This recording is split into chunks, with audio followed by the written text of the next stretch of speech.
శ్రీకాకుళం జిల్లా పలాస నియోజకవర్గంలో టీడీపీలోకి చేరికలు జోరందుకుంటున్నాయి.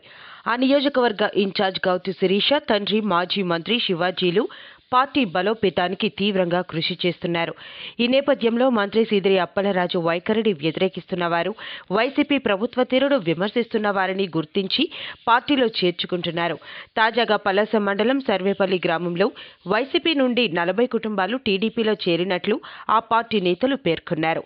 వారికి పార్టీ నాయకులు పసుపు కండువా వేసి స్వాగతం పలికారు. ఈ కార్యక్రమంలో పలాస మున్సిపల్ మాజీ చైర్మన్ వజ్జా బాబురావు, పార్టీ రాష్ట్ర కార్యదర్శి విఠల్, టీడీపీ నేతలు కుతుం లక్ష్మణ, దువ్వాడ శ్రీహర్ష నాయుడు, సంతోష్ నాయుడు, సూర్యకృష్ణంరాజు, నాగరాజు, గాలికృష్ణ తదితరులు పాల్గొన్నారు. మరోవైపు గౌతు శిరీష వజ్రపు కొత్తూరు మండలం బాతుపురం నిర్వహించిన జయహోస్ బీసీ కార్యక్రమాన్ని అనూహ్య స్పందన లభించింది.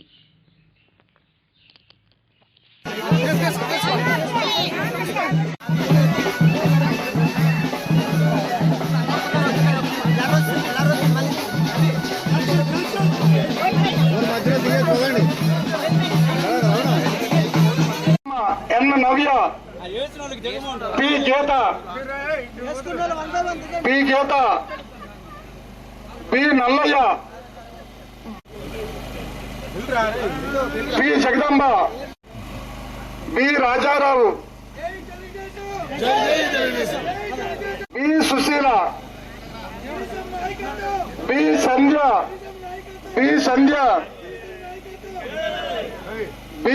మీరెవరు కూడా భయపడవలసిన అవసరం లేదు.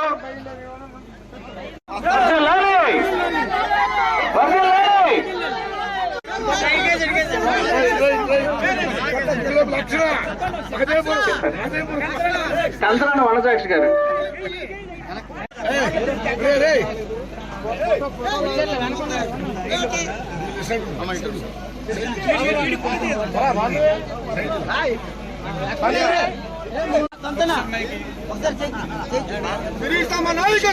మరి ఈ సభ గురించి ఇంకొక మైనా వస్తున్నారు.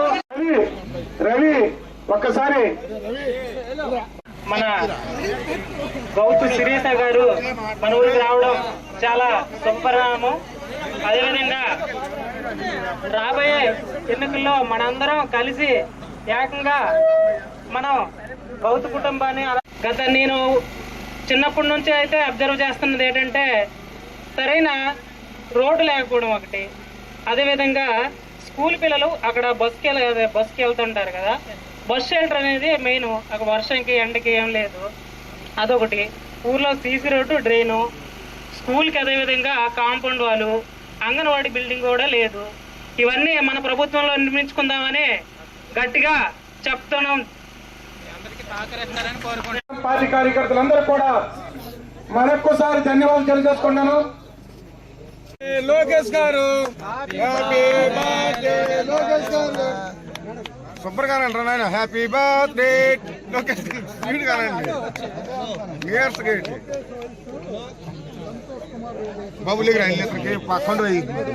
తెలుగుదేశం గతంలో ఈ ఊరు బోరు వేసింది కూడా తెలుగుదేశమే.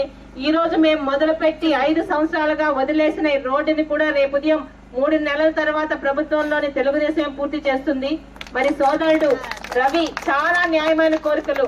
మా ఊరి పిల్లలు ఇబ్బంది పడుతున్నారు, బస్సు షెల్టర్ అని గాని, రోడ్డు గాని, ఇక్కడ అంగన్వాడీ భవన్ గాని, ఇతర ఒక ఊరికి కావాల్సిన న్యాయమైన కోరికలు అడిగినందుకు నిజంగా ఖచ్చితంగా రేపు ఉదయం చంద్రబాబు నాయుడు గారు అభివృద్ధితోని, రోడ్లతోని ప్రతి గ్రామానికి కావలసిన ప్రతి ఒక్క అభివృద్ధి సంక్షేమ కార్యక్రమాలతో ముందుకెళ్తాం. మాట ఇస్తే వెనక్కి వెళ్ళనిది ఈరోజు తెలుగుదేశం పార్టీ. ఈ రోజు ఇంత ఇబ్బందిలో కూడా మిమ్మల్ని ఇక్కడ ఎంత ఇబ్బంది పెట్టారో మా అందరికీ తెలుసు. కానీ తెలుగుదేశం పార్టీ వస్తుందన్న ఒక నమ్మకం, తెలుగుదేశం పార్టీ సంక్షేమ పథకాలు చేస్తుందన్న ఒక ధైర్యంతో పార్టీ వెంట ఉండి మేము విజయంలోకి నడిపిస్తాము. తర్వాత మా అవసరాలు తీర్చండి అని ఒక న్యాయమైన కోరికగా వచ్చిన ప్రతి ఒక్కరికి నా ధన్యవాదాలు తెలుపుకుంటూ ఒకటే మాట, తెలుగుదేశం 3 నెలల్లో తెలుగుదేశం అధికారంలో రాకపోతుంది. ఈ రోజు చంద్రబాబు మన పెద్దలు అధికారంలోకి వస్తుంది. మన పెద్దలు బాబురావు గారు మాట్లాడినట్టు రేపు వచ్చి మీరు మీటింగ్ కి వెళ్లారు, మీరు పార్టీలు మారారు, మీకు పెన్షన్ తీసేస్తాము, మీకు ఆ పథకం తీసేస్తామంటే ఒక్కటే సమాధానం చెప్పండి. ఏంటయ్యా నువ్వు తీసేది మహా అయితే 3 నెలలు, ఆ తర్వాత మీ ఉద్యోగాలు తీసే ఇది మా చేతికి వస్తుందని ధైర్యంతో చెప్పినప్పుడు ఎవ్వరూ మీ జోలికి రాడు. ఏ అర్ధరాత్రి అవసరం వచ్చినా ఈ రోజు ఇక్కడికి వచ్చిన పెద్దల కంటే రెట్టింపు పెద్దలు మీకు అండగా వచ్చి తీర్తామని మాట ఇస్తూ అర్ధరాత్రి అయినప్పటికీ కూడా ఇచ్చిన మాట ప్రకారం ఈ రోజు కార్యక్రమాన్ని నడిపించిన పెద్దలకు, ఇంత రాత్రైనా ఈ కార్యక్రమాల్లోని పార్టీ మీద అభిమానంతో మా పార్టీలోని ఈ రోజు జాయిన్ అయిన కుటుంబ సభ్యులందరికీ పేరు పేరున నా ధన్యవాదాలు తెలుపుకుంటూ మీ ఊరికి ఇచ్చిన మాట ఖచ్చితంగా పూర్తి చేస్తానని తెలుపుకుంటూ సెలవు తీసుకుంటున్నాను. జై తెలుగుదేశం.